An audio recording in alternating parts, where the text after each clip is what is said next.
Bulletin का बाकायदा आगाज करें और आपको बताएं, वज़ीर इत्तलात सिंध सईद गनी का कहना है कि अपोजिशन जमातें बल्दियाती बिल को लेकर वावेला और एहतजाज कर रही हैं। अवामी मसाइल पर उनकी आवाज़ नहीं निकलती।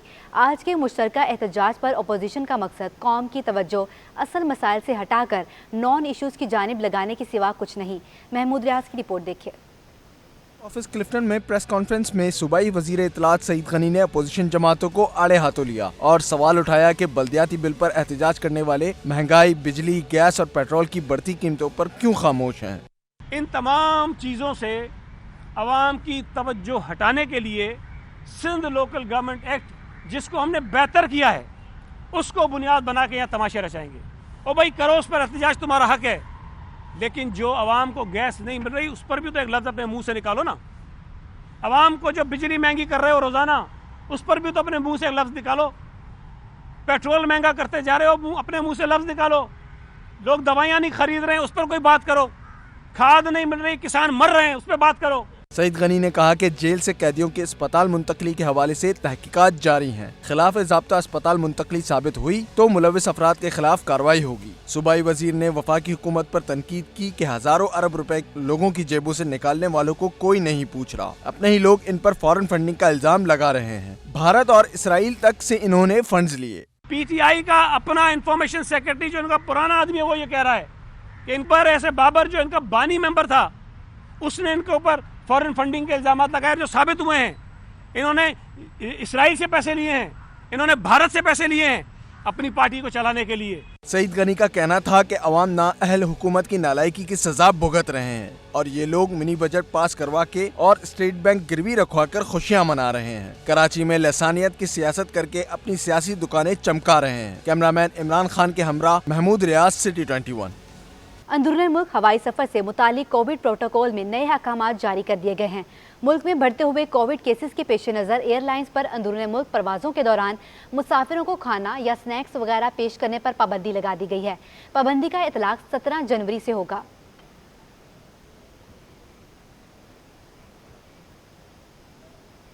कोरोना टास्क फोर्स इजलास में SOPs पर सख्ती से अमल दरामद करने का फैसला कर लिया गया है। तालीमी सरगर्मियों को जारी रखा जाएगा। वज़ीर आला मुराद अली शाह कहते हैं कि अवाम ताउन करें। कोरोना की मौजूदा लहर अभी बरकरार है। हुकूमत की वैक्सीनेशन मुहिम पूरे सूबे में तेज़ करने का फैसला किया गया है। सिंध में तालीमी सरगर्मियाँ जारी रहेंगी। कोरोना टास्क फोर्स इजलास में अहम फैसले कर लिए गए। वजीर आला मुराद अली शाह के ज़ेर सदारत इजलास में सूबाई वज़रा, मुशीर और सरकारी अफसरान ने शिरकत की। इजलास में फैसला किया गया कि तमाम हस्पताल, सरकारी और निजी अस्पतालों का सर्वे करके गुंजाइश का जायजा लिया जाएगा। इजलास में अवामी मुकामात पर मास्क पहनने को लाजमी करार दिया गया। जो सरकारी अफसर मास्क नहीं पहनेगा उसकी 1 दिन की तनख्वाह काट ली जाएगी। शादी और दीगर तकरीबात में खाना बॉक्स में देने की हिदायत कर दी गई, जबकि मार्केट्स में वैक्सीनेशन किए गए अफराद के दाखिले की इजाज़त होगी। हुकूमत की वैक्सीनेशन की मुहिम पूरे सूबे में तेज़ करने का फैसला किया गया। मुराद अली शाह ने कहा, कोरोना केसेस में इजाफा एहतियाती तदाबीर न अपनाने का नतीजा है। बद एहतियाती एडमिनिस्ट्रेटर कराची मुर्तज़ा वहाब ने शहरियों को खबरदार कर दिया। कहा कि अवाम चाहते हैं कि लॉकडाउन ना लगे तो मास्क लगाएं। अस्पतालों में अभी सूरत हाल काबू में है। शादी ब्याह की तकरीबात पर पाबंदी लगाने की कोई तजवीज़ ज़ेर गौर नहीं।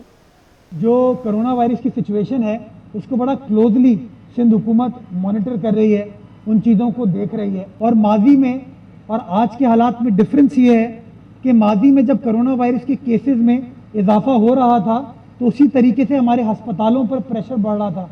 हमारे अस्पतालों के ऊपर जो क्रिटिकल पेशेंट्स थे उनका तनासुब में बड़ी तेज़ी के साथ इजाफा हो रहा था। जो मौजूदा सिचुएशन है, वैक्सीनेशन की वजह से जो अच्छी वैक्सीनेशन ड्राइव सूबाई सिंध के अंदर चली है, उससे फ़ायदा ये हो रहा है कि गो के नंबर ऑफ कोरोना केसेस में इजाफा हुआ है, लेकिन अगर आप अस्पतालों की सिचुएशन पर नज़र डालते हैं तो आपको क्रिटिकल पेशेंट्स में उस तरीके से इजाफा देखने में नहीं आ रहा।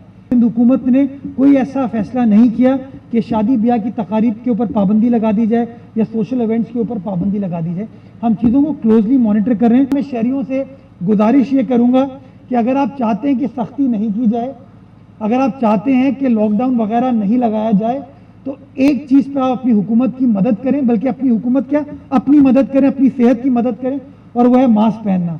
अगर आप अपनी डेली रूटीन में मास्क को रेगुलरली पहनेंगे اور جن لوگوں نے ویکسین نہیں لگائی وہ ویکسینیٹ کرا لیں گے, وہ ویکسینیشن کا بوسٹر شاٹ لگوا لیں گے, تو زیادہ مؤثر انداز سے ہم ایک دوسرے کی خدمت کر پائیں گے اور کرونا وائرس کے پھیلاؤ کو روک پائیں گے.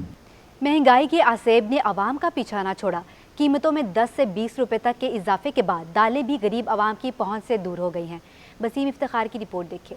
مہنگائی کے عرضے نے غریب عوام کو ایک بار پھر ڈس لیا. عالمی و مقامی مہنگائی کے عوامل کے باعث دالیں 20 روپے تک مہنگی ہو گئیں. دال مسور 20 روپے اضافے سے 205 روپے, ثابت مسور 10 روپے مہنگی ہو کر 190 روپے اور دال ماش 20 روپے اضافے سے 260 روپے فی کلو پر آ گئی. جبکہ چنے کی دال 10 روپے مہنگی ہو کر 160 روپے, ارہر کی دال 20 روپے اضافے سے 340 روپے, ہری مونگ کی دال 10 روپے اضافے سے 150 روپے اور مونگ کی دال 10 روپے اضافے سے 160 روپے فی کلو پر پہنچ گئی. ڈالر کی جو قیمت ہے وہ بھی زیادہ ہو گئی ہے, اس وجہ سے باہر سے ہی مال آ رہے ہیں, تو ڈالر کی وجہ سے لازمی ڈالر مہنگا ہوگا تو دالیں بھی مہنگی ہوں گی.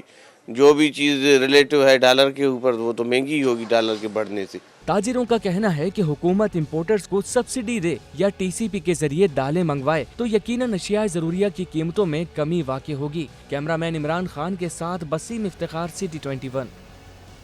کراچی چڑیا گھر میں 3 روزہ میری گولڈ فلاور فیسٹیول دوسرے روز بھی جاری ہے. شہریوں کی بڑی تعداد پھولوں کی نمائش دیکھنے پہنچ گئی ہے. شہر قائد کے سفاری چڑیا گھر میں 3 روزہ میری گولڈ فلاور فیسٹیول جاری. جھلملاتے پھولوں کی مہک شہریوں کو اپنی طرف کھینچ لے آئے. فیسٹیول میں مختلف اقسام کے پھول نمائش کے لیے رکھے گئے ہیں. خیبر پختونخوا سے آئے مہمانوں نے بھی نمائش کو خوب انجوائے کیا. I found this place very interesting and very charmful. Really, I enjoyed and my colleague also enjoyed this site of flowers. بچہ پارٹی بھی پیش جو گیندے اور گلاب کے مختلف اقسام کو دیکھ کر خوش ہوئے. گلاب دیکھیں, پھول دیکھیں اور گراس دیکھیں. یہاں بہت سارے فلاورز تھے اور رنگ برنگی تھے, یہ اچھا لگا. بہت اچھا لگا میرے کو یہاں آ کر. بچوں کو فیملی کے ساتھ آیا ہوں ماشاءاللہ, اور کراچی کے لوگوں کو کہوں گا کہ آگے ادھر انجوائے کریں. شہریوں کا کہنا ہے کہ گھٹن زدہ ماحول میں اس طرح کے ایونٹس تازہ ہوا کا جھونکا ہیں. پھول زندگی میں الگ ہی رنگ بکھیر دیتے ہیں اور ان کی خوشبو یقیناً سکون فراہم کرتی ہے. کراچی کے چڑیا گھر میں لگی یہ نمائش لوگوں کے لیے توجہ کا مرکز بن کر رہ گئی ہے. کیمرامین شاہزیب کے ساتھ عادیہ ناز, سٹی 21. ہفتے کے دوران پاکستان اسٹاک ایکسچینج میں مثبت رجحان رہا. ایک ہفتے میں 100 انڈیکس 418 پوائنٹس اضافے کے ساتھ 46,700 کی سطح بحال ہو گئی ہے. شیئرز کی قیمت بڑھنے پر ایک ہفتے میں مارکیٹ کیپٹلائزیشن میں 74 ارب روپے کا اضافہ ہو گیا ہے. پاکستان اسٹاک ایکسچینج میں اہم معاشی عدد و شمار پر سرمایہ کاروں نے شیئرز کی خریداری کی. ایک ہفتے میں 100 انڈیکس میں 418 پوائنٹس کا اضافہ ریکارڈ ہوا اور انڈیکس ہفتے کے اختتام پر 46,764 کی سطح پر بند ہوا. ہفتے میں انڈیکس کی بلند سطح 46,220 اور کم سطح 45,206 رہی. رپورٹ کے مطابق ہفتے میں 44 ارب روپے مالیت کے 1 ارب 77 کروڑ شیئرز کا کاروبار کیا گیا. قیمت بڑھنے پر مارکیٹ کیپٹلائزیشن میں 74 ارب روپے کا اضافہ ہوا اور مارکیٹ کیپٹلائزیشن 7,772 ارب سے بڑھ کر 7,846 ارب روپے ہو گئی. ہفتہ وار رپورٹ کے مطابق ہفتے میں اہم معاشی عدد و شمار پر مارکیٹ میں اثرات مرتب ہوئے. رپورٹ کے مطابق دسمبر 2021 میں کاروں کی فروخت نے تمام ریکارڈ توڑ دیے. دسمبر 2020 کے مقابلے دسمبر 2021 میں کاروں کی فروخت میں 96% کا اضافہ ہوا. ترسیلات زر آنے پر روپیہ تگڑا اور ڈالر کمزور ہو گیا ہے. ایک ہفتے میں انٹر بینک میں ڈالر 60 پیسے سستا ہو کر 176 روپے 7 پیسے پر بند ہوا, جبکہ اوپن مارکیٹ میں ڈالر 1.5 روپے سستا ہو گیا ہے. انٹر بینک میں اور اوپن مارکیٹ میں ڈالر کا فرق 1 روپے 93 پیسے رہ گیا ہے. ڈالر دیگر کرنسی کی ہفتہ وار رپورٹ. روپیہ تگڑا اور ڈالر کمزور ہو گیا. رپورٹ کے مطابق ایک ہفتے میں انٹر بینک میں ڈالر 60 پیسے سستا ہو گیا اور 176 روپے 67 پیسے سے کم ہو کر 76 روپے 7 پیسے پر بند ہوا. ایک ہفتے میں انٹر بینک کے بعد اوپن مارکیٹ میں ڈالر 1.5 روپے سستا ہو گیا اور 179 روپے 50 پیسے سے کم ہو کر 178 روپے کا ہو گیا. انٹر بینک اور اوپن مارکیٹ میں ڈالر کی قیمت کا فرق 1 روپے 93 پیسے رہ گیا. ماہرین کا کہنا ہے کہ بیرون ملک مقیم پاکستانیوں کی ترسیلات زر آنے کی وجہ سے روپیہ تگڑا ہوا. دسمبر 2021 میں ترسیلات زر 2.5 ارب ڈالر موصول ہوئی. رپورٹ کے مطابق ہفتے کے دوران یورو 2 روپے اضافے سے 203 روپے 50 پیسے اور پاؤنڈ 2.5 روپے مہنگا ہو کر بلند ترین سطح 243 روپے 50 پیسے پر پہنچ گیا, جبکہ اماراتی درہم 1 روپے کمی سے 49 روپے 80 پیسے اور سعودی ریال 35 پیسے کمی سے 46 روپے 96 پیسے میں ملنے لگا. سٹی 21 نیوز اسٹوڈیو سے فی وقت اتنا ہی. مزید باخبر رہنے کے لیے آپ دیکھتے رہیے سٹی 21.